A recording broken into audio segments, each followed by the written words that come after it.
Yon, magandang araw mga katapyok. Bali, nakachamba ulit tayo ng isang run out. Ang tira natin sa uno,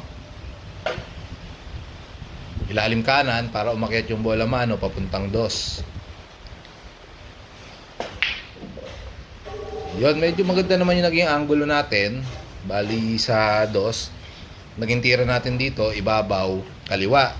Yun nga lang, sa side ball sana yung tres. Kaso lang, nalakas yung pektos natin sa dos. Okay sana, preparasyon sa corner, doon sa may 4, kaso cover.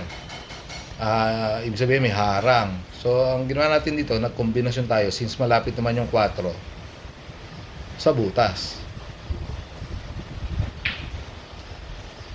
Yon, sakto naman, natsambahan natin, tapos may preparasyon pa tayo sa 3.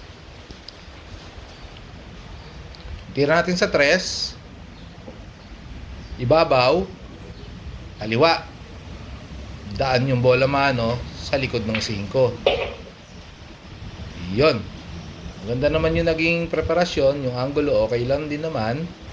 Tapos yung magiging tira natin sa 5 dito, ilalim kanan para yung bola mano medyo paangat sa 6, hindi palayo.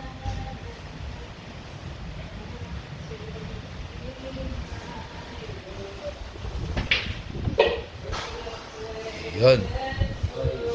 Tira natin dito sa 6, alalay lang na gitna. Para yung bola mano hindi masyadong dumikit papuntang 7.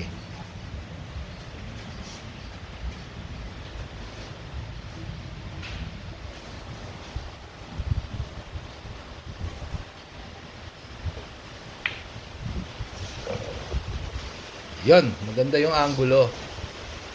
At least merong banda para magandang preparasyon sa 8. Tira natin dito, ilalim kanan para pag angat ng bola, medyo may angulo sa 8. Yun nga lang, medyo malakas lang ng konti tira natin. Pero ayos lang, may angulo naman. Tapos tira ulit natin sa 8, ilalim kanan ulit. Para pag angat sa banda, medyo may angulo papuntang 9. Mahina ng konti tira natin, pero okay naman at may angulo. Yun nga lang, yung tira natin dito sa 9, bali ilalim kaliwa ako dito. Yun nga lang, yung pag-akit ng bola, medyo mahina kasi yung tira ko. Kaya bitin ang preparasyon ni Katapyok dito. Tapyok ang preparasyon.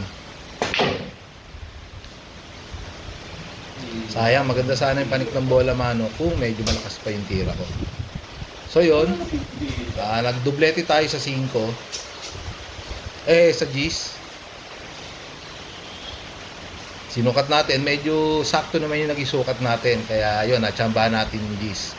Tapos dyan, mararinig nyo, meron ako isang fans, sisigaw kasi nahulog ko yung G's.